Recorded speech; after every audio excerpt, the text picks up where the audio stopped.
Hello, everybody. Welcome back to Arthenex Plays Pillars of Eternity. Mm-hmm. All right, so we are looking for the man who waits. We think he's in here somewhere. Greetings. Is Sademan Azo running experiments on the patients here? Experiments? Sademan Azo's in charge of patient welfare now. He's not authorized to run any more experiments. I am disappointed in Sademan. I'd hoped he would be the one to guide your inquiry. He'll be in his office or in the patient wards. I'm granting you immediate access so you can find him. No doubt you will wish to speak to him further on this matter, and I, for one, am curious as to what he might have to say. Tread carefully in the wards. There are a few dangerous cases. I would also ask that you do your best not to agitate the patients. They have enough troubles as it is. All right, back downstairs to the patient wards.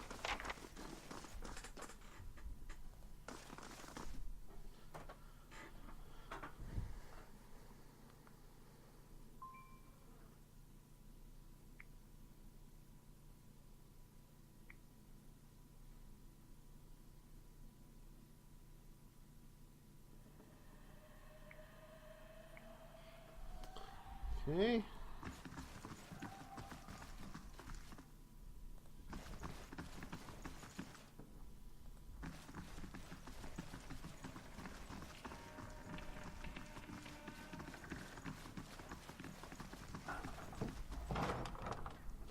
The head warden says you can go in. Be careful in there.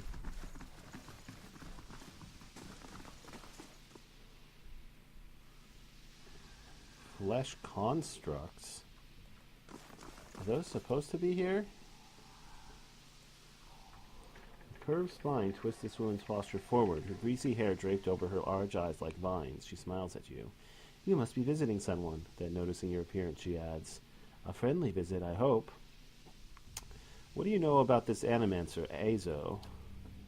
Oh, I like him very much. Many animancers could care less about their patients, look at us like vermin for their experiments. But Master Azo treats us like humans, even the very sick.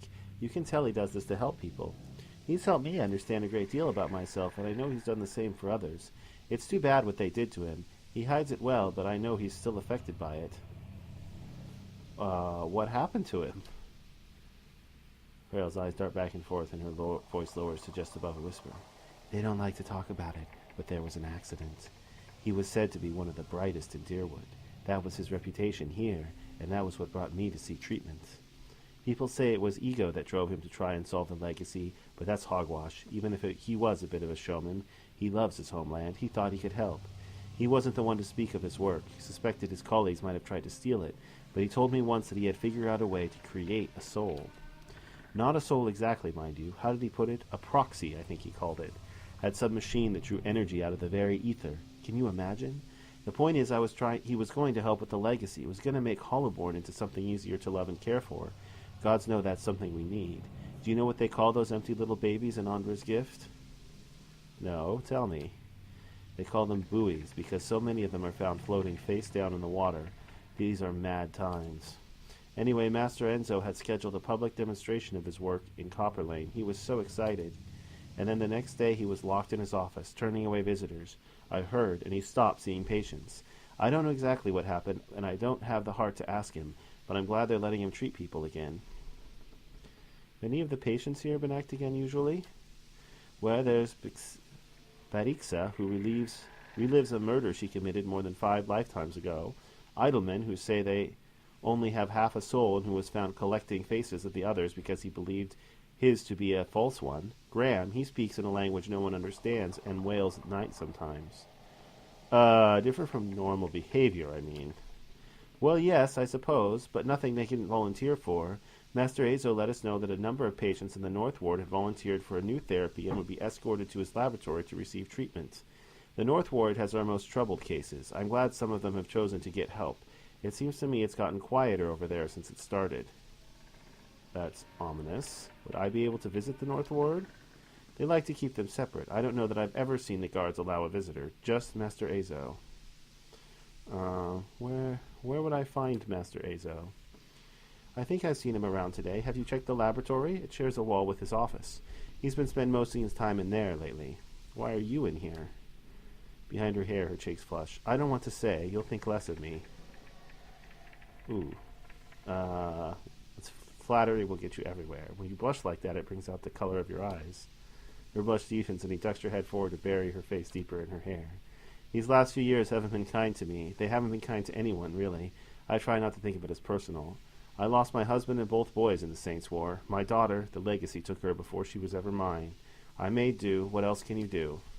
I moved into a tiny place in Andra's gift, got by mending clothes and on the kindness of strangers when I had to.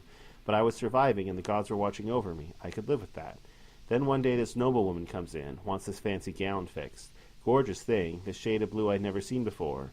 Only I looked at it, and it reminded me of something. I had what they call an awakening.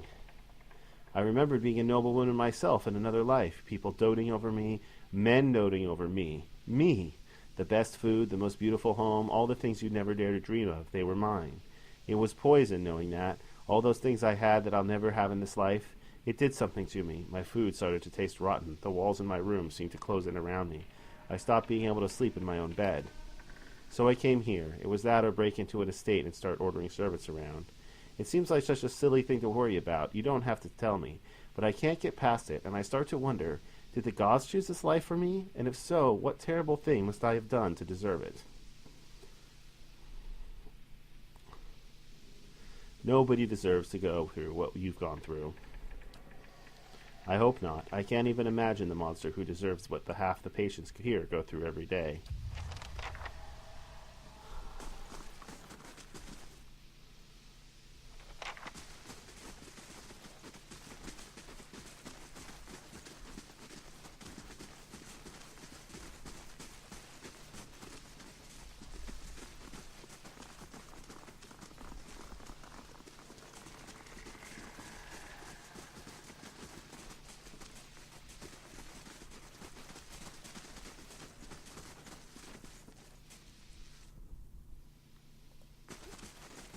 Door there. This looks like a more habitable room. Perhaps this is the laboratory? Stealing. Not stealing.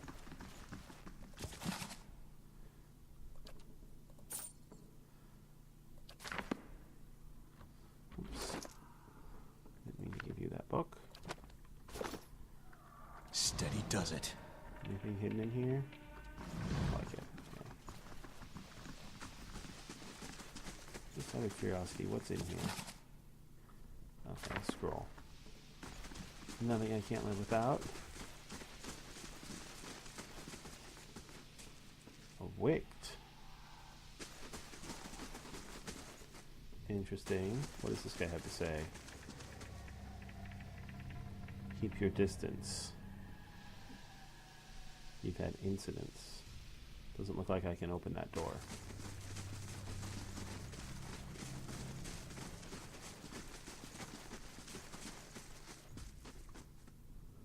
Another flesh construct. Is there a way in here? Yeah, there is. Oh, this is where I came from. Is that ceiling? No. What's in here? Lockpicks. Still haven't used any of those yet. That doesn't mean I never will. Not stealing. Spirits.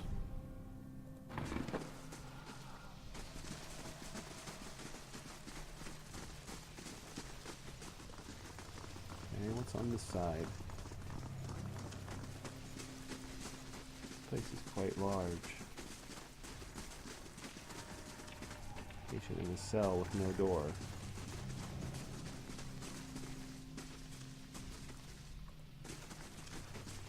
Nothing in there.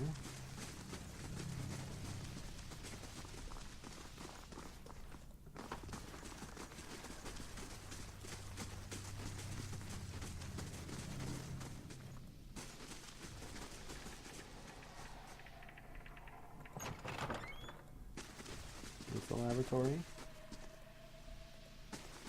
Looks like it might be the laboratory. 7 mechanics, but not stealing. Right. Fortunately, I'll get it open. Mechanics. Raven Wing. One-handed mace.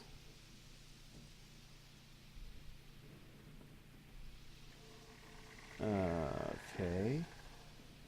Times 1.45 damage. Speed average. One-handed. Okay. Alright, well. The only people who use one-handed either is my monk who uses fast weapons or my... Hey. Or Eder. Yeah, there's Saban. 6 mechanics. This guy has some nice I'll get locks. it open. What is this? Recovery speed minus 25%. DR7. Fine. Breakout. Half stun duration, half knockdown duration. 20 defense while stun, 20 defense while prone. Okay.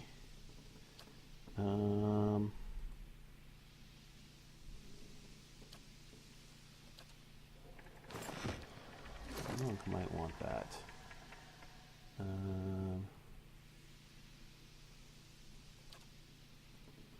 Let's do a little compare here.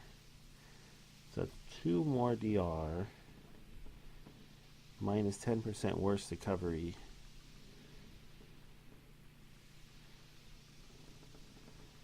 But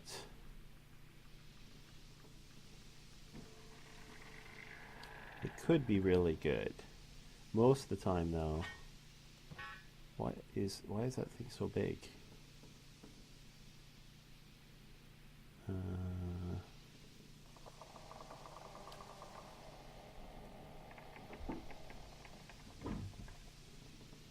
This one, I like it because of the draining, mainly.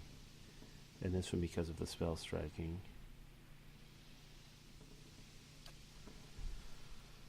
This has some DR bypass too, right? Yeah. So this has... Yeah. Okay. What is this? This can be stashed, I think. I don't need that in there anymore.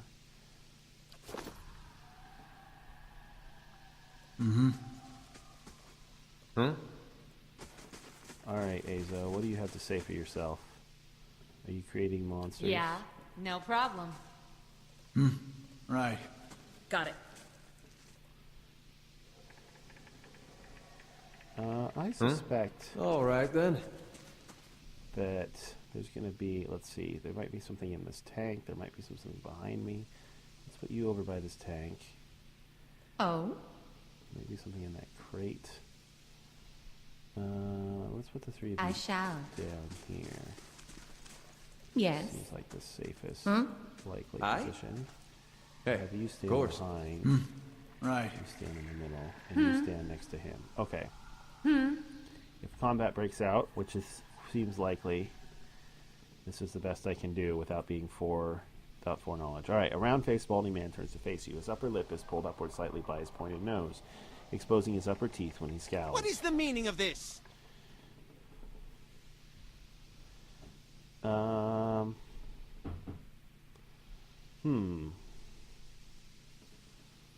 Ethelmore told me you're not supposed to be doing any more experiments. Yes, well, Ethelmore hasn't done much good for anybody since he has his soul moved into an inanimate object, so I fail to see why I should let that sway me. Badamenters also follow the commands of their leaders. Where would we be? We'd all be as backward and willfully ignorant as the Red Ceres. We would know nothing about life or death or even ourselves. We would all be lost in the dark with no clue as to why. I never thought I'd find myself in agreement with the statue, but Ethelmore's right about this fellow at least. How easily ambition masquerades as prudence. I'll bet he's fooled even himself.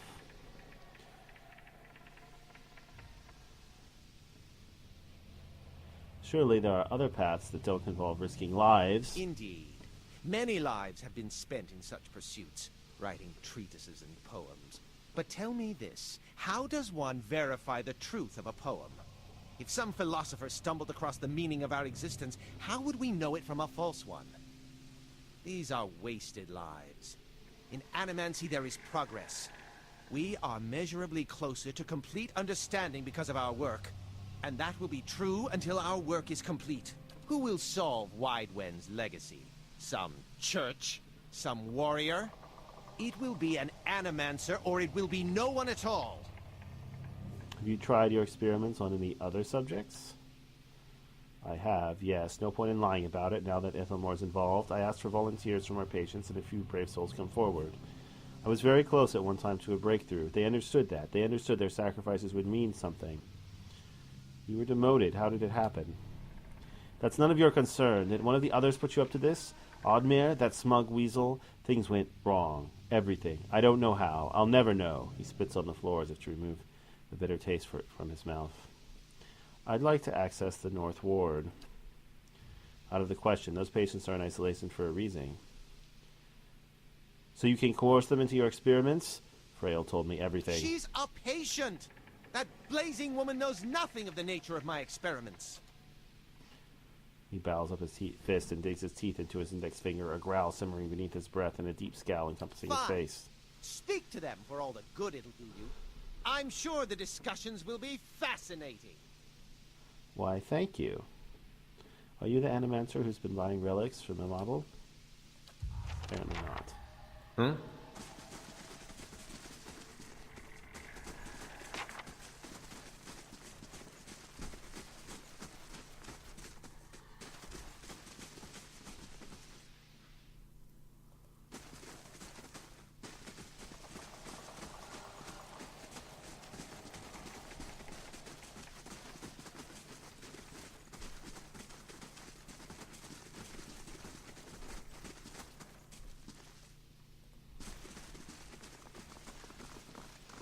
This must be the North Ward.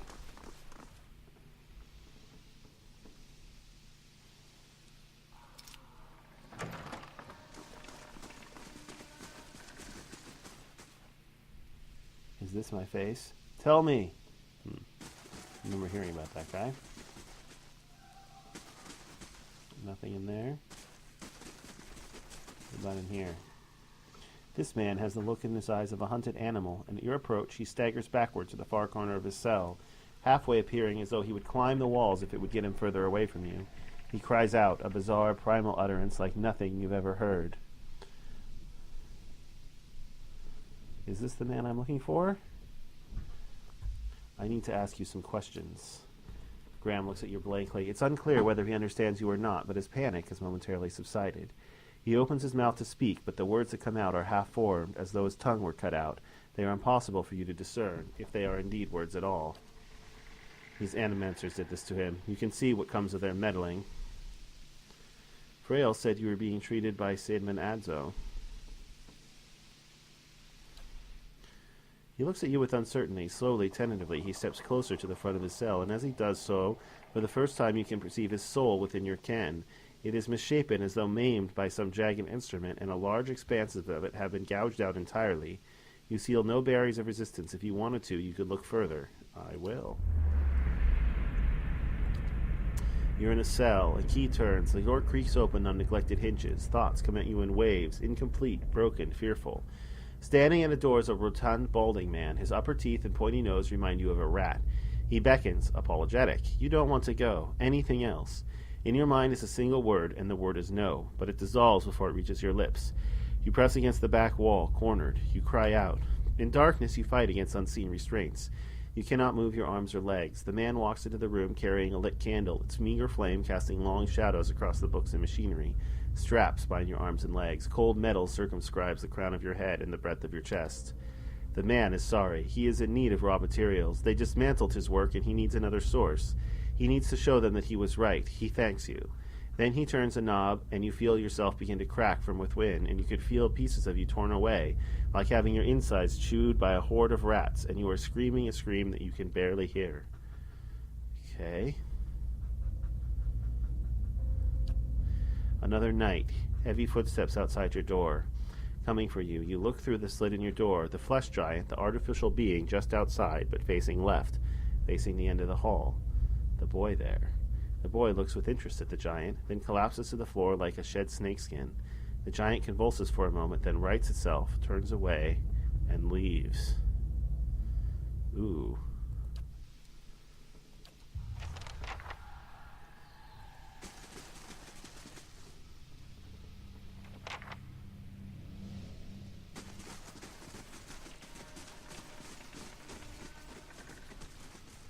Who else can I speak to in here?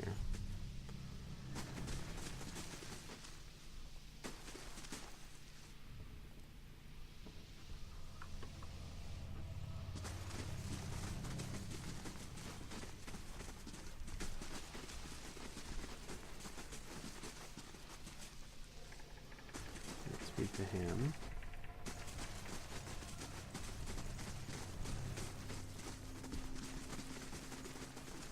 There's just one room back here, huh?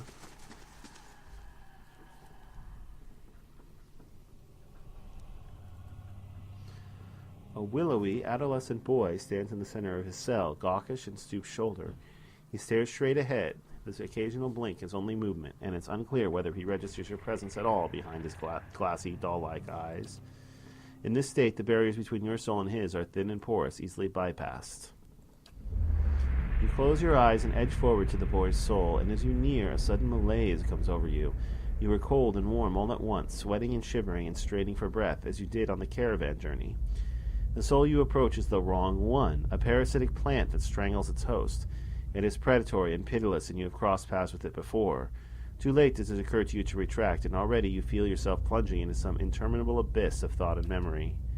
You are standing in a cell now, the same cell in the sanitarium. The halls are moonlit and empty, and you are waiting. At the far end of the ward, a door opens, revealing a flesh golem in silhouette between the stone archway.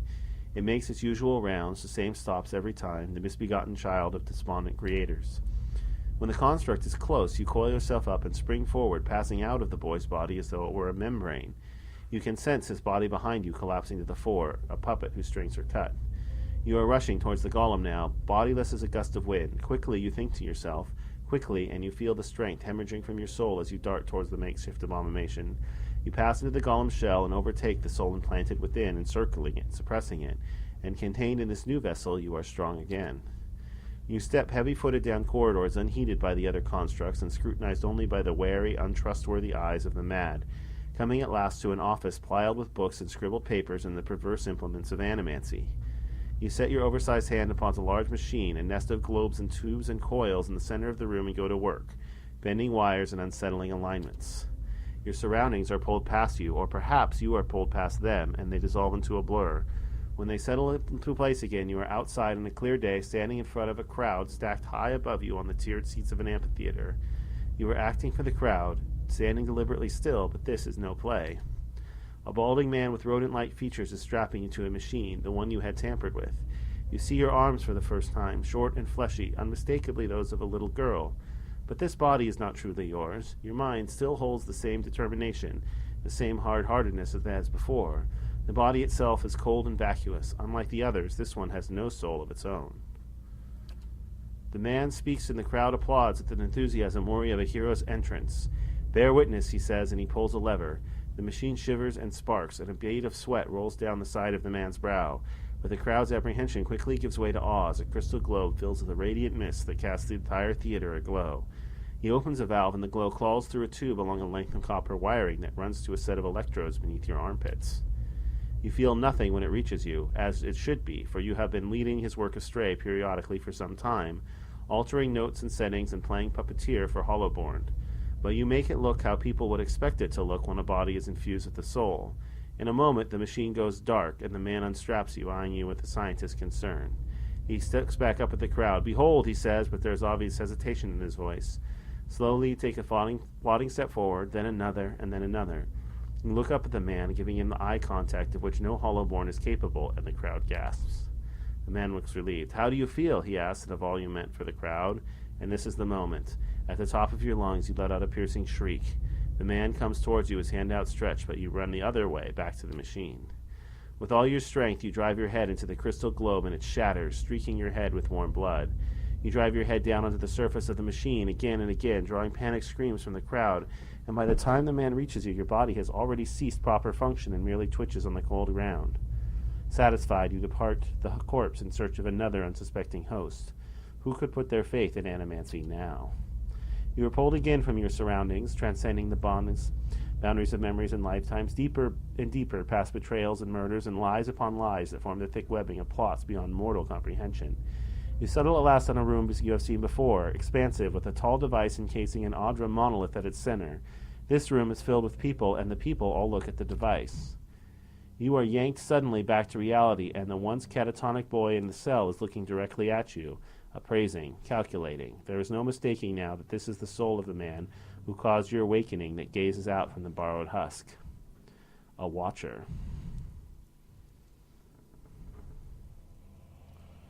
I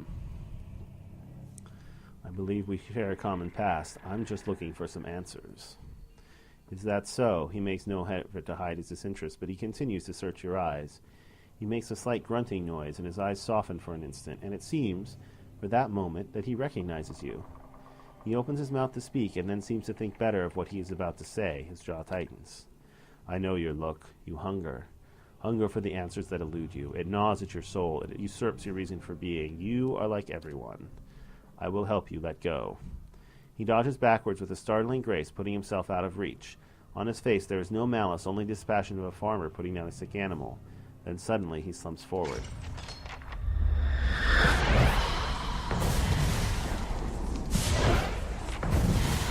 Lovely.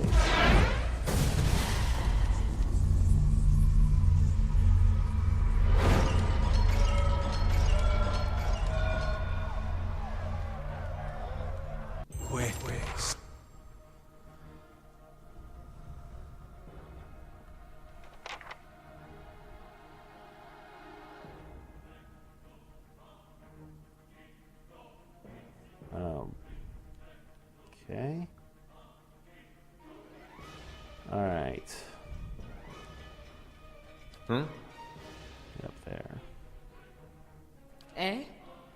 Like, go there. You go there. Yes. You go here. I'm here. You go there. See. Try that. Okay, good. Hmm? Good start. Yes. You give me a armor of faith.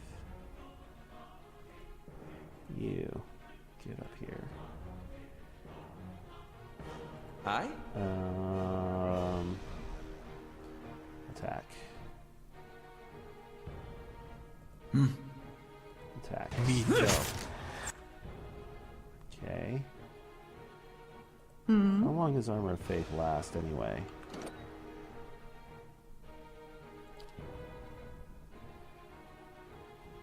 "40 seconds. Normally that would be plenty of time, but somehow I suspect this fight might last longer than that. Okay. You... Let's see. Engage this thing. You. Alright, keep on, keep it going. Okay. You... Engage that thing. Eh? Give me a swift strikes. Yes. Give me a...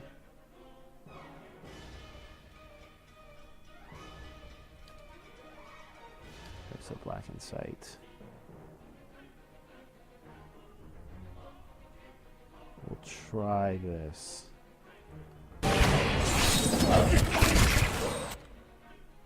Eh?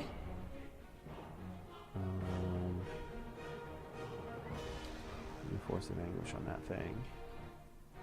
Oh? Move up so you can consecrated ground.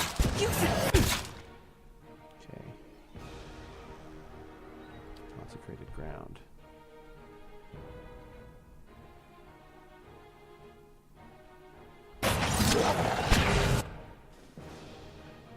Okay, you knocked him back. Is he blind? Yeah. How may I help? Let's do a expose vulnerabilities.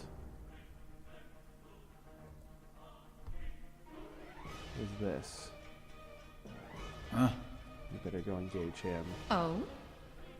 You move Well, back. that's... Good enough. Now give me a heal.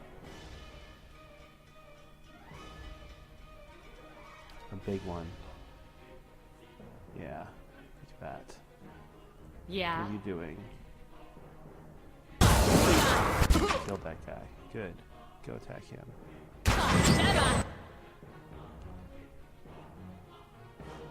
Hey. Better. Good. Yeah. Okay, so far so good. Yes. Give me... There you go. Eh? Alright, Force of Anguish. Not on you. Where are you? This is you. Alright, Force of Anguish, him. Did you finish casting your spell? You did.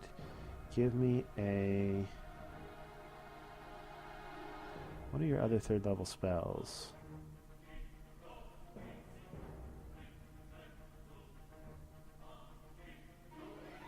I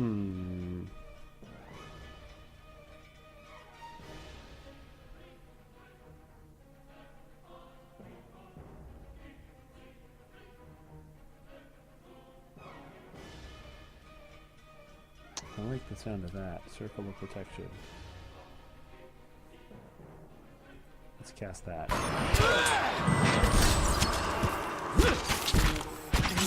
Vigna.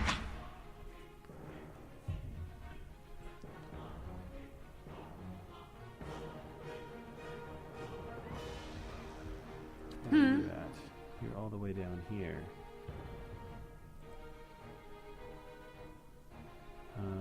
Okay, give me another one of those. That's not really the best place for you. Okay, you attack this. Alright, you killed that flesh construct. Yeah. Yeah, that's fine. Don't chase him though. Go ahead and attack that thing. You attack this. You. Give me. Oh. Yeah. Alright, let's try it. Summon me some dragons. Oh.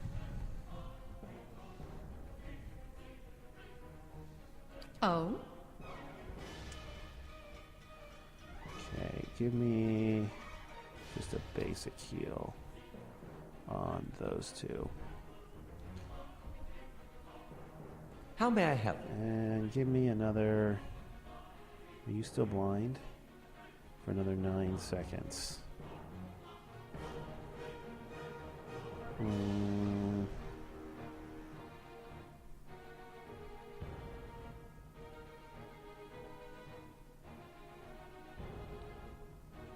And 14 seconds of exposed vulnerabilities. Alright, just attack this for now then.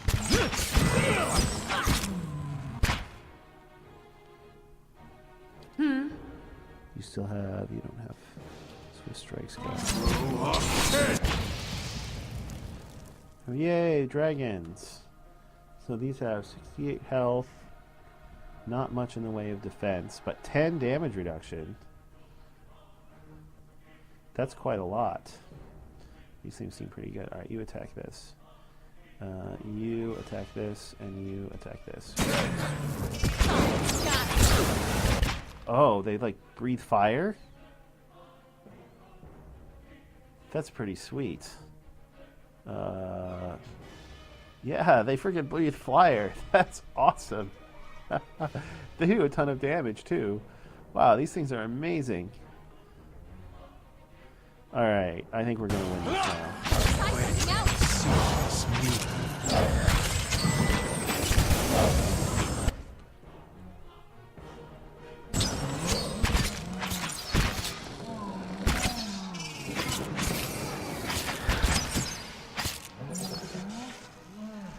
Sweet! I love that dragon calling spell. That's awesome. Alright, Hey. we pretty much crushed them, but we're probably going to have to fight our way out. Alright, we can stash all of that. Of course.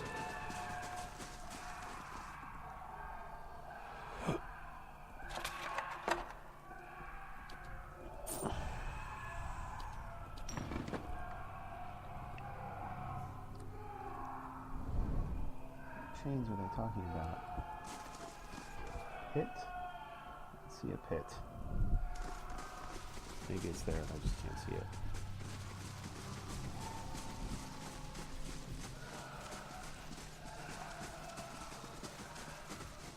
Yeah.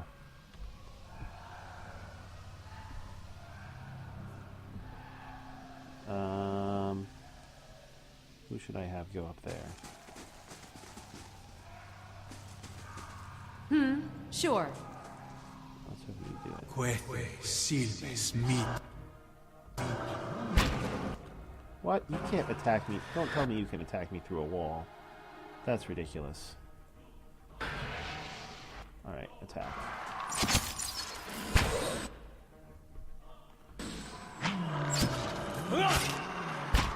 That's it!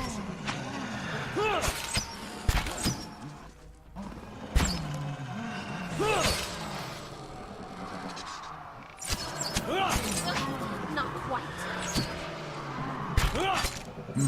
Let's go. Let's go.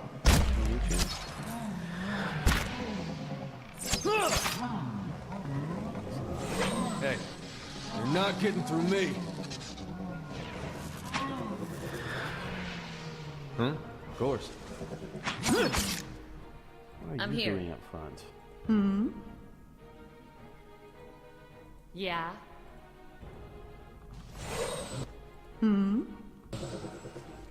I'm here. Eh? There we go. Yeah. Right. Got it. How may I?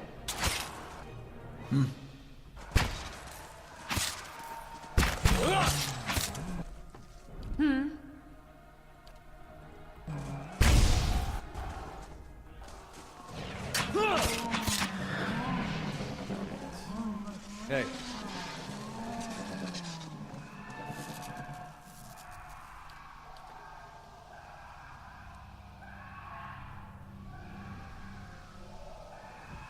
I don't see any reason to go Quete silves mito.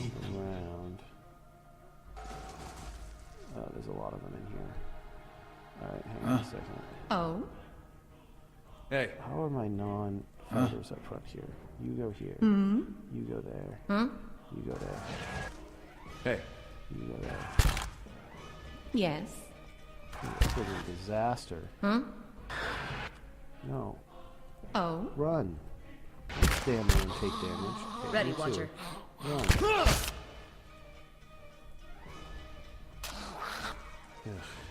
Get out of here. Ready, Watcher. You run. Okay, so you come up here. That's a little bit better. Who is this? Yeah, you fight. Okay, Yes. that was awful. Ready, Okay, Watcher. you attack him. Yeah. You attack him. All of you attack him.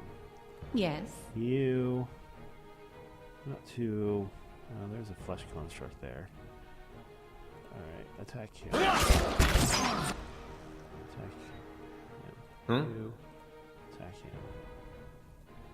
You guys attack him. You come up here. Eh? Alright, you guys fight. No, you can't. Alright, in spite of setting fair away, this is not gonna be good. Dead on!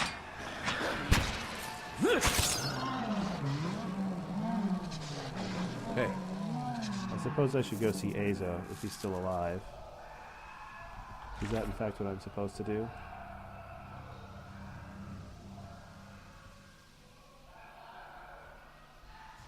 It doesn't say what I'm supposed to do. But yeah, I should definitely do that. So he's down here.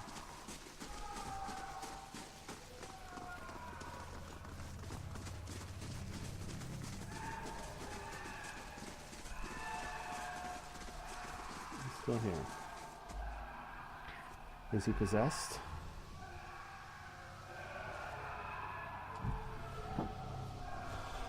What have you done? You have been experimenting on patients against their wills, mangling their souls. I have witnessed it with my own eyes. How could you possibly? Look, it had to be done. Ethelmesser and the others, they took everything from me. Everything when I was this close. I had to know. I had to know where I failed and why. Imagine the value if I'd succeeded. I had something that could make all those hollow infants into something like a real person. And with a few more patrons and a few years' research, who knows? No one has come that close with the legacy. It's why I have to continue. Why I have to risk everything here working in secret.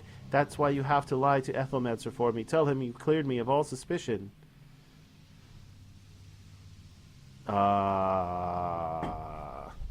So we know this guy has been duped, but we also know that he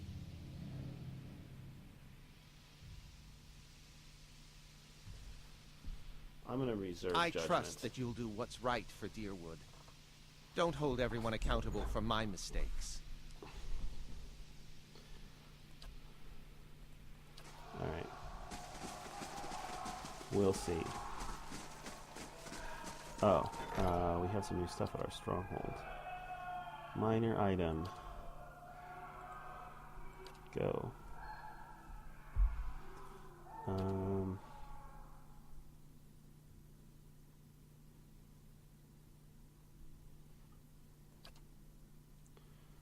We're still working on the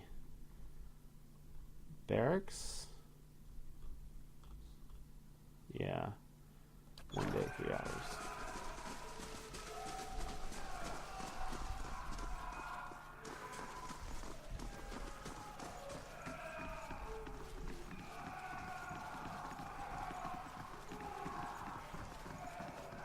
Getting out of here. It's not safe anymore.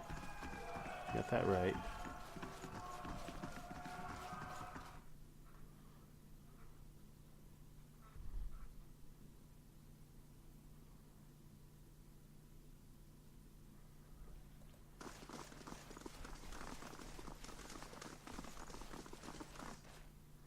What in the blazes happened down there? You were given permission to ask questions.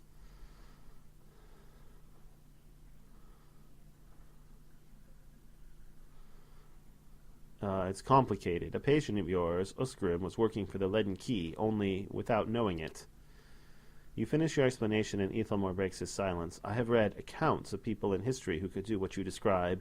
The accounts are few and brief and never reliable. Some go so far as to suggest that they are all the same person.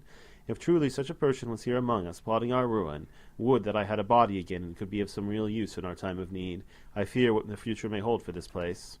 I am grateful you were able to dispatch the threat before there was loss of innocent life. We very nearly had another scandal on our hands. What of Azo? What part did his experiments play in the catastrophe?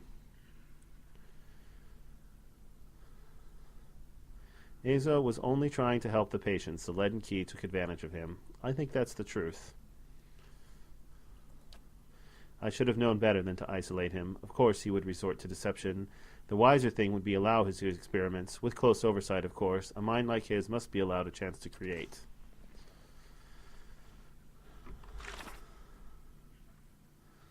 I finished this quest? I've finished this quest now.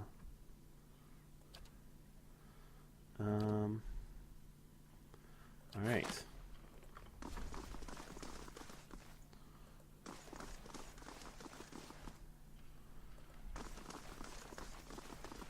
Alright, I guess we're done in here.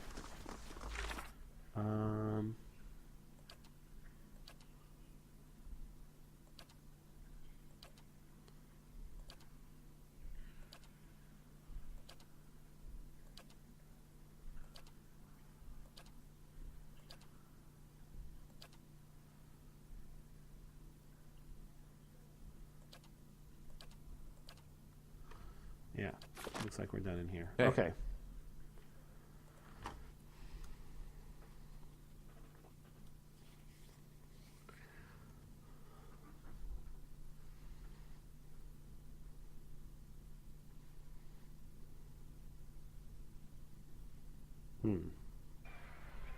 All right, then.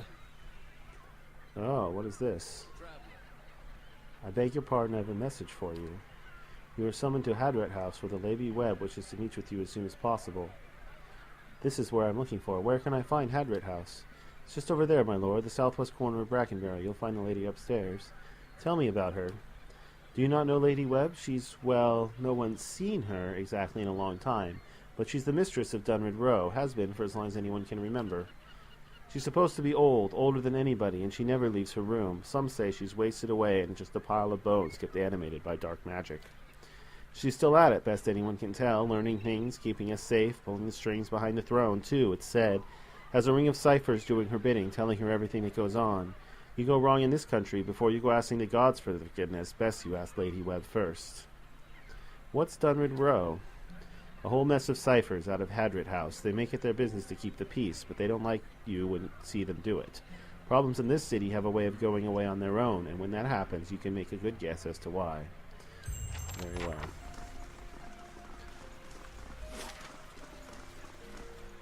Let's see, it's down there. Do I need to rest? I'll be okay. As you near the apparition, you are overcome suddenly by a powerful anxiety that sits like a stone in your stomach. The feeling is not quite real, the recollection of an emotion rather than the emotion itself. It wrenches your insides nonetheless. The apparition's brow is tense, a look of concern playing across its face. The other missionaries say you have been neglectful of your duties. My mind has been elsewhere. Oh? And what troubles you? About to be sick, your mouth has gone dry. Forgive me, Eminence, I wish to leave the order. You have been an apt student, and your convictions have inspired those around you. May I ask what has changed to make you feel this way?